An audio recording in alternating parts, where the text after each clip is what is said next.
We're going to be here in a few seconds.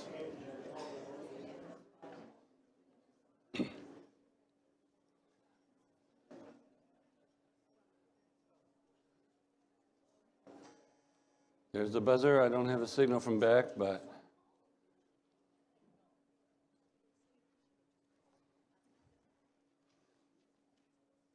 are we on, Zach? We are on. Welcome. Good morning, everyone. Today is 22 January, is that right? Just got to January, and here it is almost over. Welcome to everyone and those who are online as well. Before I start today, I want to thank all of you who have encouraged us and expressed your love and concern and condolences on the death of my brother. It was a hard time. It was a shock to all of us, but he's in a good place, and we know that, and that's why loving the Lord and knowing Him is so important. We are studying between the Testaments, and I've already missed 2 of the first 3 Sundays of this month, so you know how that goes, Mike? And that makes it, we have to kind of get going here. If you didn't get one of these that were being passed out a couple of weeks ago, there are a few copies left. I think there are 9 or 10. Dave has them in the back if you want to raise your hand and get one. It's an overview of this particular period of history. Not something that I'm following exactly, but it has a lot of interesting things in it, and I think it might be helpful to you if you have one. It might even inspire some questions. Some of the dates and some of the events are not exactly the same as what I'll be saying, because you'll discover when you look at this period that it's ancient history, and ancient history is hard to nail down as far as what year, what happened, and sometimes even the name of people. There's one back there, Dave. The names of people way back in the back who intervened in some periods of history. I mentioned last time that I've consulted some of my own books, and then I have looked at a couple of books called Between the Testament, one by Pfeiffer, one by Grant, and especially Josephus, of course. I didn't mention that I also have consulted several sites on the net. You can do that. There's an immense amount of information about this period on the internet. Again, one site will not always agree with another, but if you look at several things, you can get a pretty good idea of what occurred.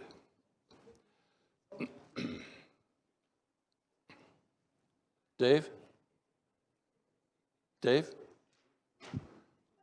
They're all gone. What I wanted to show you last time was that in this blank page, between the Old and New Testaments in our Bibles, a lot of stuff occurred. By the time Malachi prophesied in about 433 BC, Israel had been under the whip of the Persians for a long time already, several kings already, and they were going to be under it for another 100 years. So this period sees, first of all, the end of the Persian period in about 330, when Alexander the Great defeated Darius III. Then the Greek period comes in, and it lasts essentially all the way to the Roman period, but there are 2 major periods in the Greek period that we're going to look at separately. That's the Ptolemaic and the Maccabean, or the Hasmonean period, Maccabean Hasmonean period, and those occur in the Greek period essentially. So the Greek period comes in 330, and then about 30 years later, things are organized between some of his generals, some of Alexander's generals, and that goes from 301 to 167 when the Ptolemaic Seleucid period begins, and then the Maccabean period comes in. That Ptolemaic period begins at 301, and then the Maccabean period begins at 167, and then we go to the Romans in 64. That's confusing to me as I say it to you right now, so I'm sure it is to you. Anyway, there's a lot going on during that period, and we just turned the page, and we got 400 years that just disappear there. And I think it's important for us now and then to look at what occurred during that time and how what occurred affected the Jews. We're going to go back over a couple of things from last time. First of all, in my new series entitled, What's Wrong with This Picture? There it is. What's wrong with this picture? Art pointed it out to me at the end of the class last time. Anybody else notice what's wrong with this picture?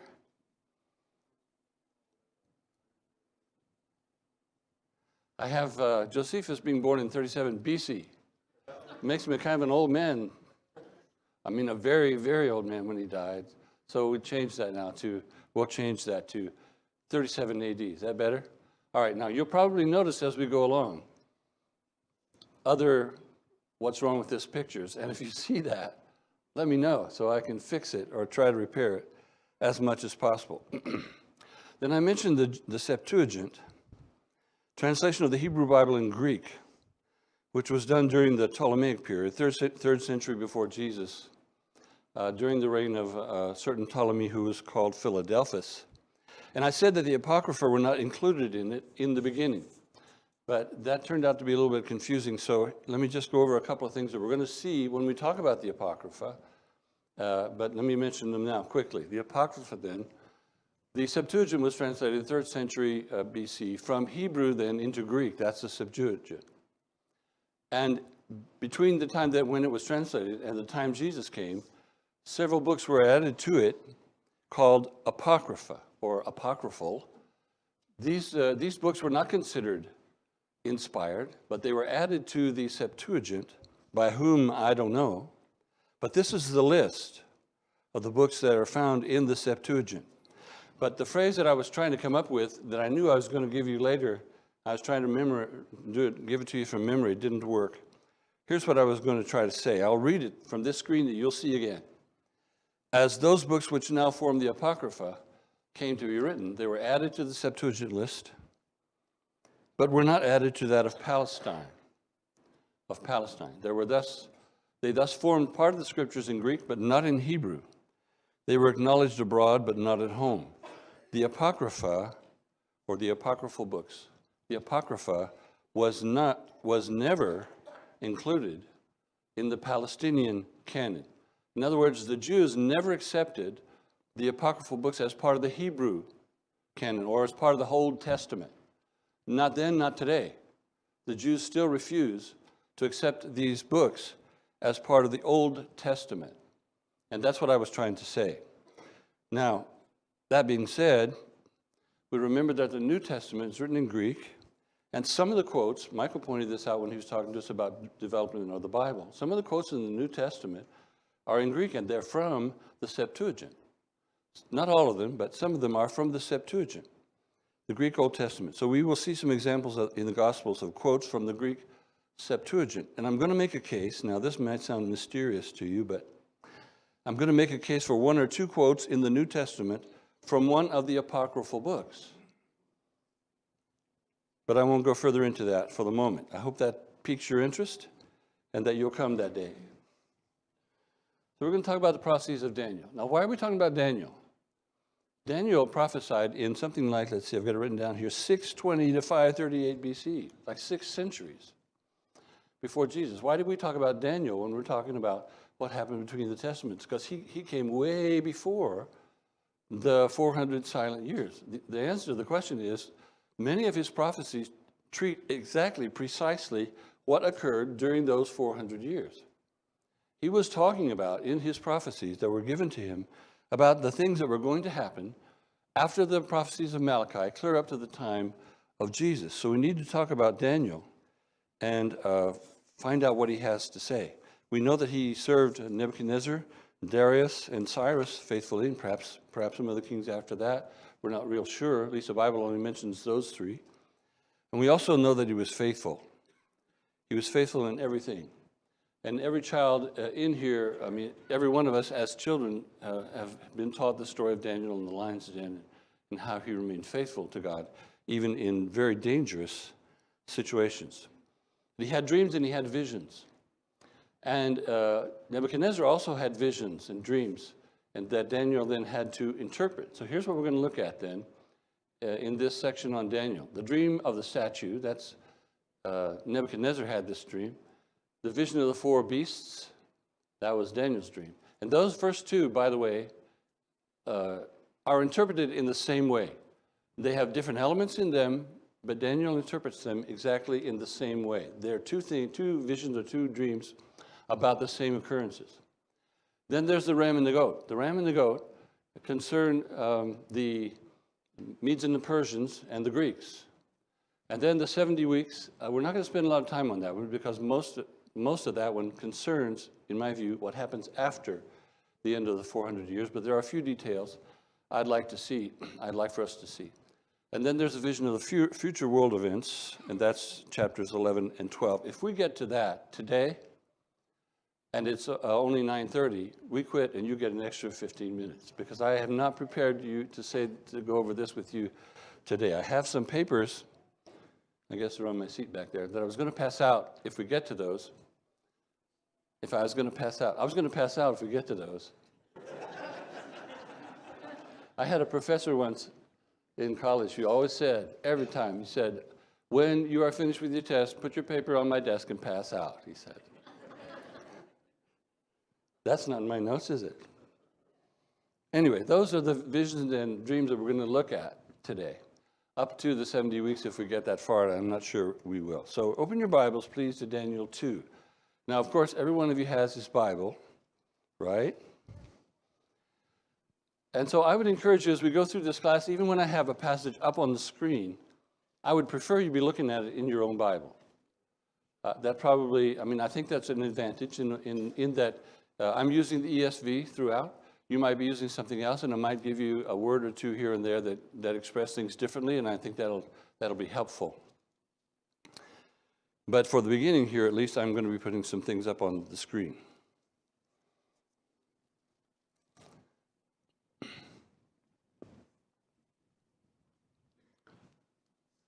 So Daniel 2, 31 to 35. I'm going to be doing some reading this morning. You saw, O king. Now, Nebuchadnezzar has had a dream. He can't get it interpreted by anybody, so Daniel does it for him.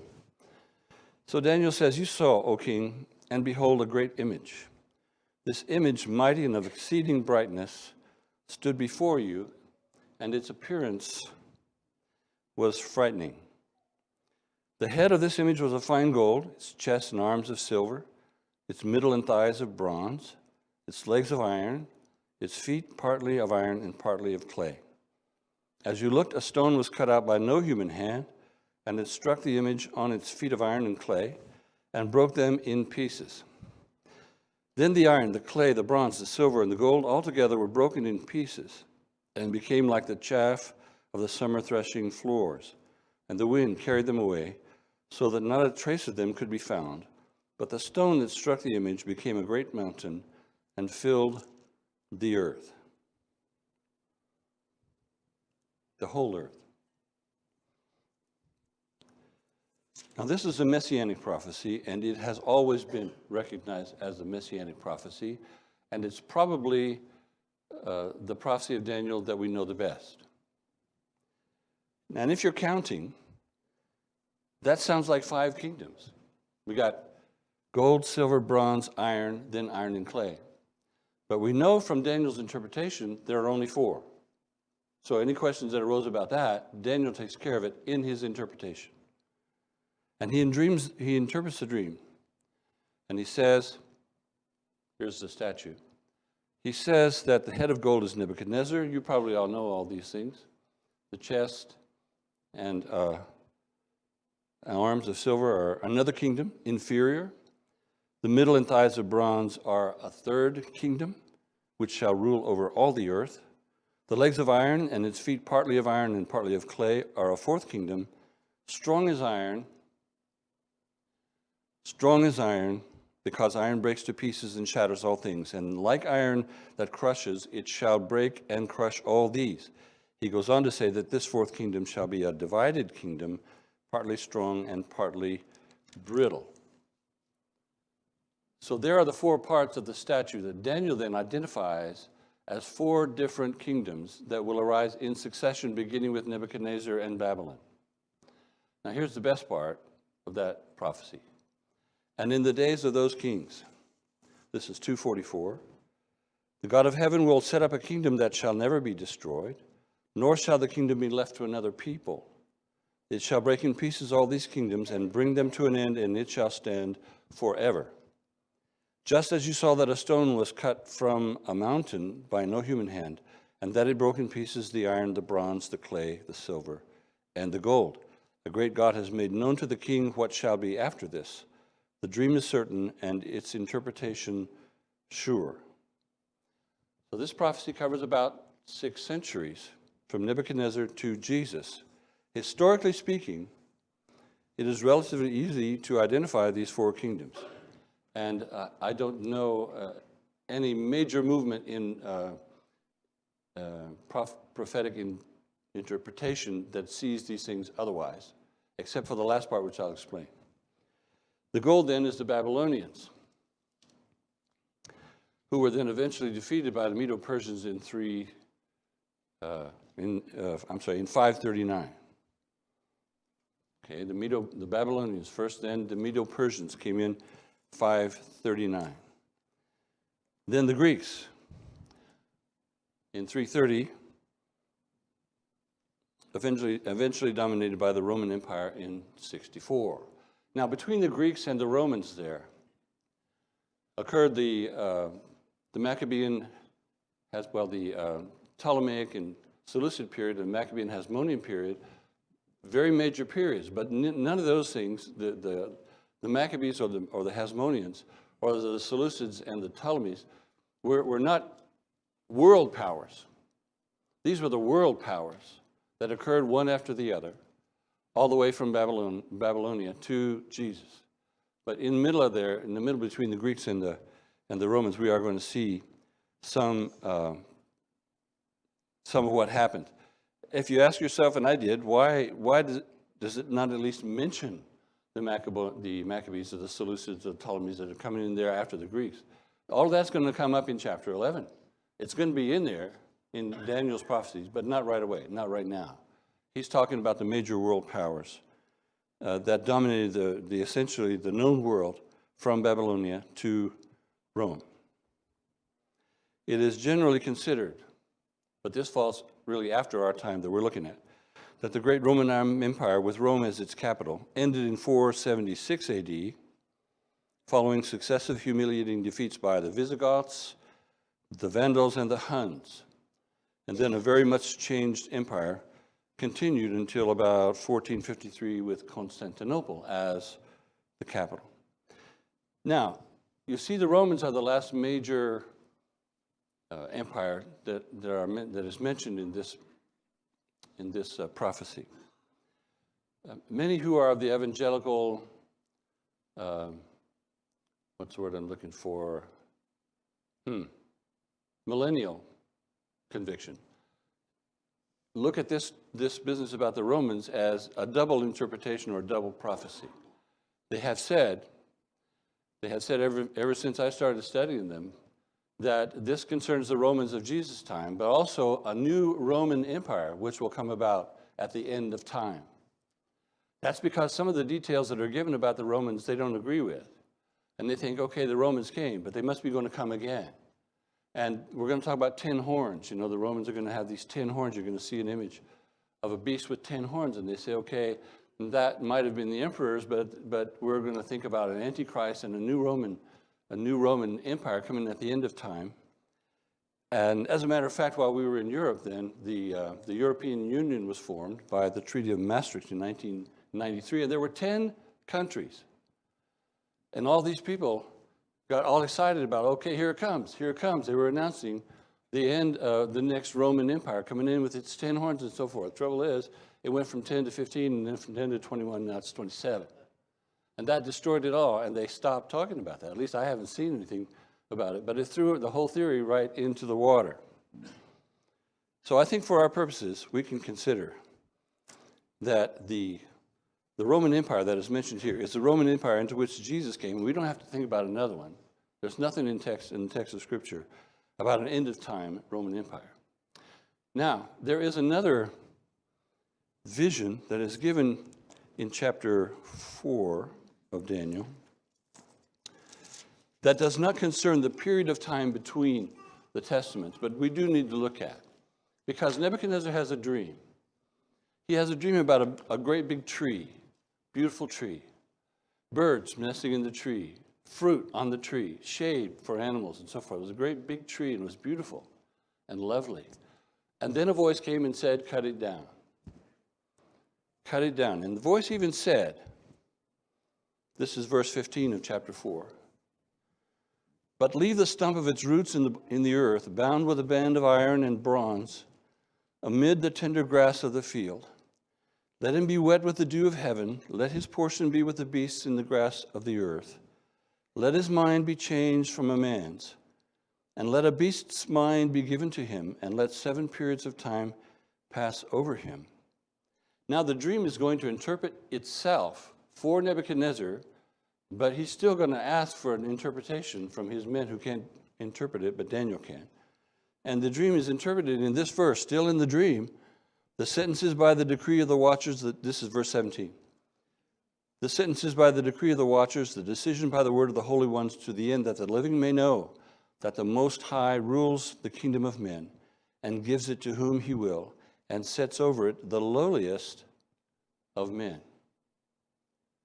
Now, I think that dream is saying many powerful men in the world are little men. They rule, but they are little men in God's eyes. But that's just my personal reaction. Okay, so Daniel has to interpret this dream. And he interprets the dream for the king, and he says in we're in chapter 4 still, verse 22, it is you, O king, who have grown and become strong. Your greatness has grown and reaches to heaven, and your dominion to the ends of the earth. 25, you shall be driven from among men, and your dwelling shall be with the beasts of the field. You shall be made to eat grass like an ox, and you shall be wet with the dew of heaven, and 7 periods of time shall pass over you, till you know that the Most High rules the kingdom of men and gives it to whom he will. That's the principle that I mentioned last time that we're going to talk about every time in this class. That's this slide. God works in all human history. This slide says, and the text of Scripture says in more than one place, that God gives power to men to rule over nations. Romans 13 is in the New Testament as well.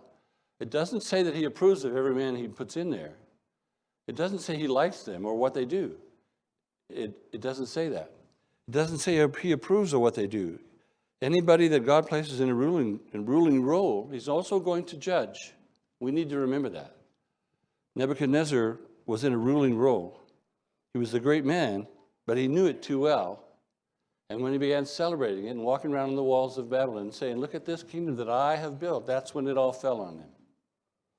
That's when it all fell on him. It should be comforting to Christians when we're chafing under one ruler or another, understand what I'm saying, that God puts people in place whom he doesn't necessarily approve, but he will adjudge them. The people of God during these 400 years spent some pretty bad times under very, very bad rulers. I mean, there were some really bad rulers that ruled over them. But they survived.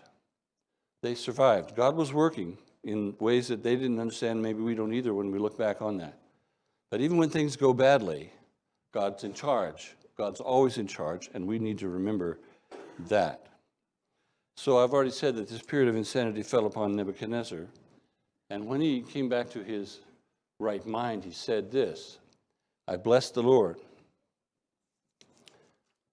the Most High, and praise and honor him who lives forever. For his dominion is an everlasting dominion, and his kingdom endures from generation to generation. All the inhabitants of the earth are counted as nothing, and he does according to his will among the hosts of heaven and among the inhabitants of the earth, and none can stay his hand or say to him, what have you done? That's a pretty remarkable statement from a man who didn't even accept Israel's God as his own God. He did at least accept him as a very powerful, everlasting God. And he recognized him in that sense because God had shown him that though he was ruler of the universe, essentially, he was only a man, and maybe a little man at that. Okay, the vision of the four beasts in Daniel 7. I'm going to read this whole vision. You need to think while we read it together. Think about the 400 years of silence in the Bible between the Testaments and how these occurrences could affect the Jewish people. Daniel 7, verse 1. In the first year of Belshazzar, king of Babylon, Daniel saw a dream and visions of his head as he lay in his bed. Then he wrote down the dream and told the sum of the matter. Daniel declared, I saw in my vision by night, and behold, the four winds of heaven were stirring up the great sea. And four great beasts came up out of the sea, different from one another. The first was like a lion and had eagle's wings. Then as I looked, its wings were plucked off, and it was lifted up from the ground and made to stand on 2 feet like a man, and the mind of a man was given to it. And behold, another beast, a second one, like a bear. It was raised up on one side. It had 3 ribs in its mouth between its teeth, and it was told, arise, devour much flesh. After this I looked, and behold, another, like a leopard, with 4 wings of a bird on its back. And the beast had 4 heads, and dominion was given to it.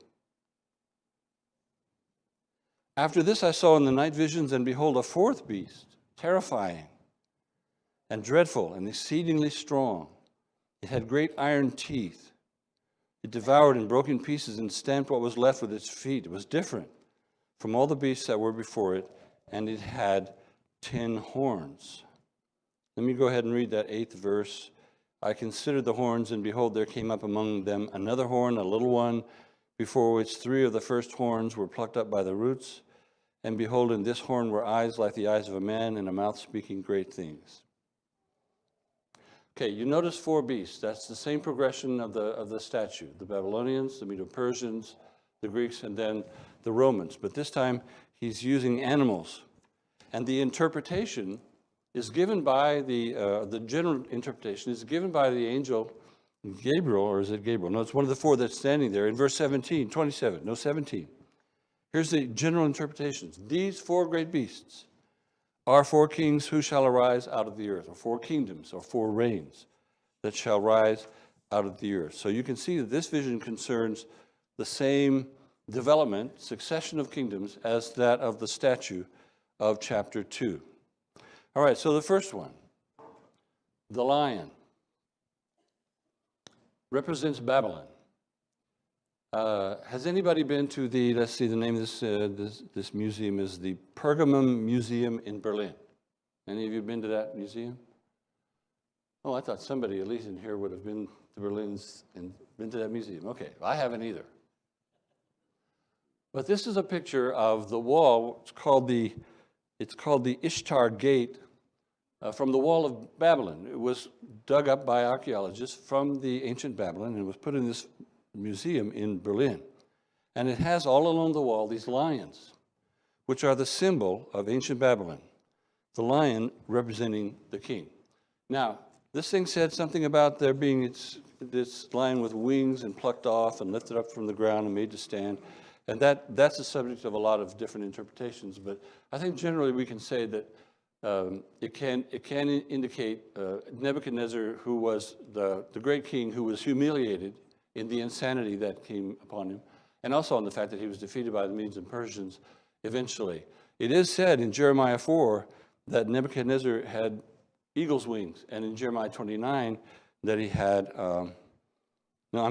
he's compared to a lion in Jeremiah 4, and it said that he has wings in Jeremiah 49. So those are things that are known, and I found in my research a picture of a lion like this with wings, but I didn't put him on this presentation. But it was from a representation of Babylon archaeology. So this first lion, then represents Babylon, just like the head of gold represented Babylon in the statue. So, okay, the second falls along the same lines in the same way. The second one is a bear. Now, we have time to see these different animals. I congratulate whoever drew these pictures because some of them are really impressive here. Like a bear, all right? Raised up on one side, and it had 3 ribs in its mouth. That's pretty well represented there. And it was told, arise, devour much flesh.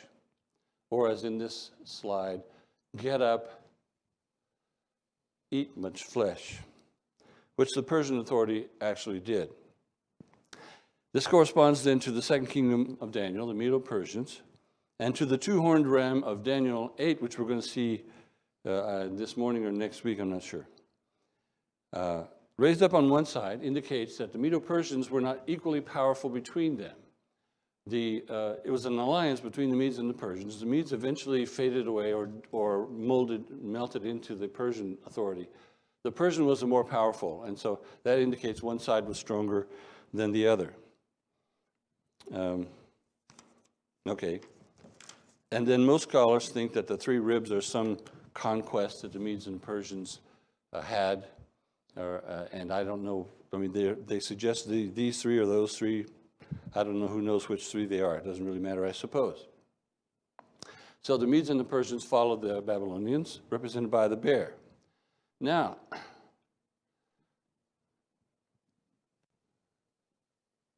that looks pretty wicked, doesn't it? A leopard with 4 wings and 4 heads. And dominion was given to it. If anything it can be said about the Greek power, it was that the Greeks had dominion over the known world while they were in power. This corresponds then to the middle and thighs of bronze in the statue, and the kingdom that was to rule over all the earth. This is the Greek dynasty, which will be in power then most of the time during the 400 silent years, the Greek dynasty. The 4 wings and the 4 heads correspond pretty easily to the fact that when Alexander died, 4 of his generals essentially split up his kingdom. And, like a pie, I'll take this and you can have that. But they argued over it pretty much before they finally got themselves settled up.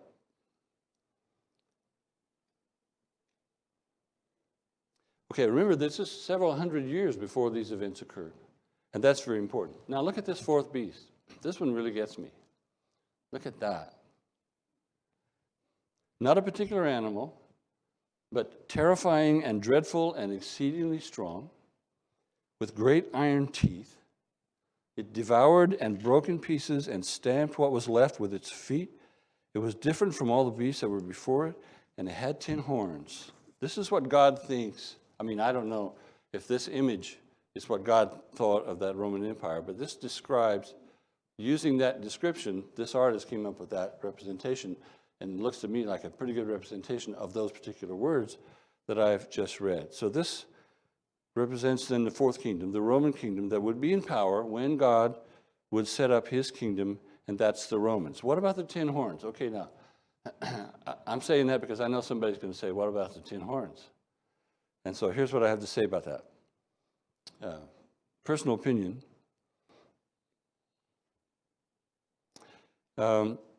This class is about what happens between the Testaments.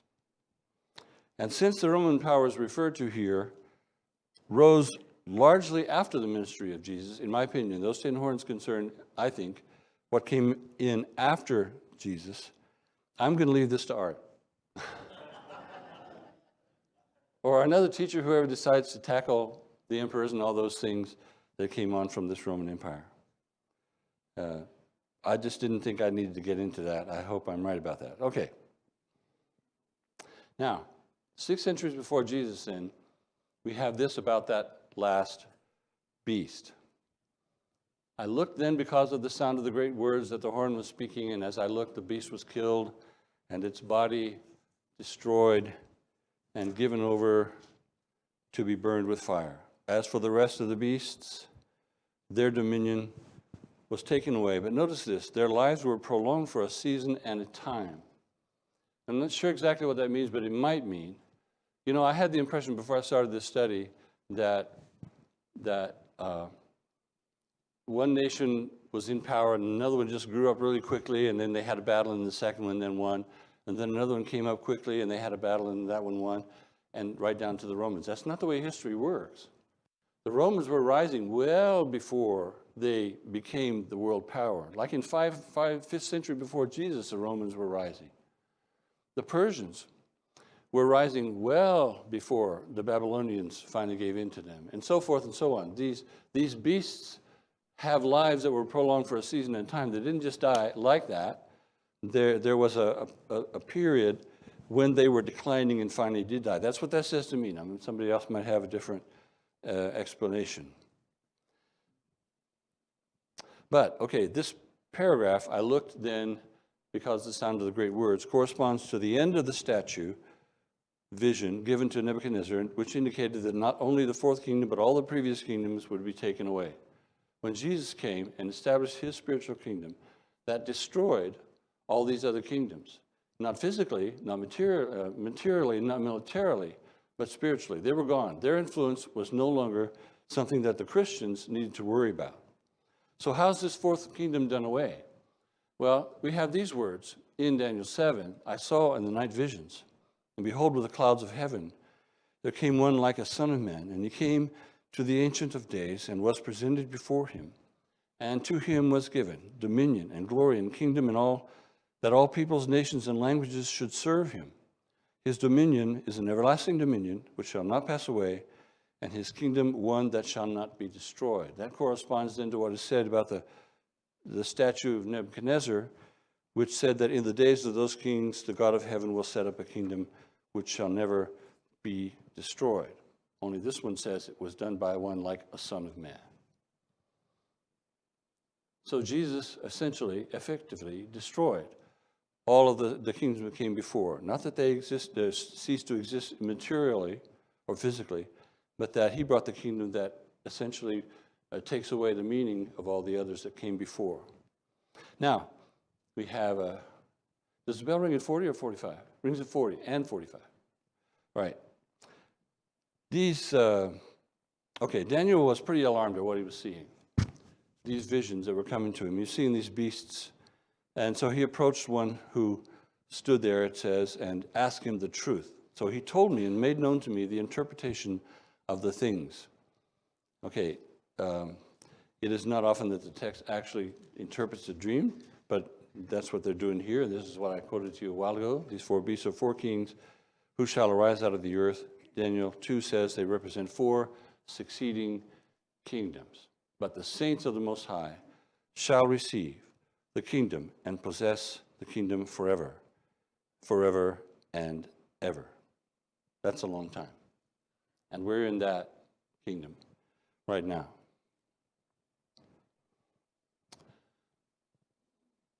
Okay, one or two more items and then we'll do something else. Daniel asks then about the fourth beast. He needs some explanation, some further explanation. He gets a really long one in verses 19 to 28 in chapter 7.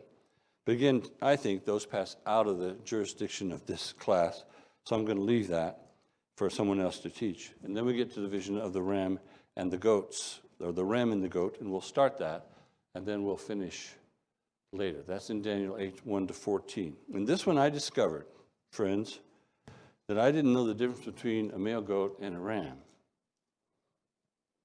All you do, I'm sure. I didn't. I thought, what's the difference between a male goat and a ram? Well, a male goat is a male goat, and a ram is a male sheep, right? Right. I didn't know. My grandfather had sheep and goats, but he was kind of a silent type person. He never told me the difference between a ram and a male goat. Okay, so a male goat is a male goat, and a ram is a male sheep. Well, sometimes for male goats, we use the word billy goat, and I found also by looking that you also call it a buck. A male goat is also a buck. I didn't know that. All right, we're going to stop right there, and I'm going to fast forward to a couple of things right here. This is why I was asking if I could switch files in the middle of a presentation. All right. This is what we're going to do now, since we've been through these four terrible beasts for the last couple of minutes, something really light, something even funny maybe. Some bulletin bloopers from church bulletins. Now, some of you have probably seen these. You can find these online anytime. But they're just hilarious, I think. And we'll use these to lighten up a little bit at the end, after looking at all those terrible beasts. So I don't see my sheet on that. Here it is. Yes, these came from a book that I have called A Theological Miscellany by T.J. McTavish. So here's some things that have been found in Church Bulletin that have been somewhat of a mistake. The first one is, for those who have children and don't know it, we have a nursery downstairs. How about this one? Don't let worry kill you, let the church help. Barbara C. remains in the hospital and needs blood donors for more transfusions. She's also having trouble sleeping and requests tapes of the minister's sermons. Thursday evening, potluck supper, prayer and medication to follow. Evening massage, 6 p.m. Message, massage. Low self-esteem support group will meet Thursday at 7 to 8:30 p.m. Please use the back door.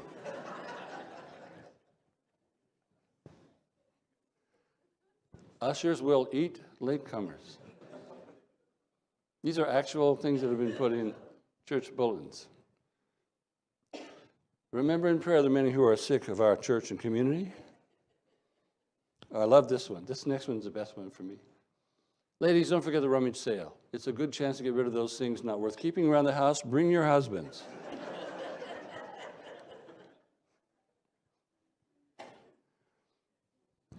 The peacemaking meeting scheduled for today has been canceled due to a conflict. Feels good to laugh after looking at those horrible beasts. Thank you for your attention, and we'll see each other again in worship.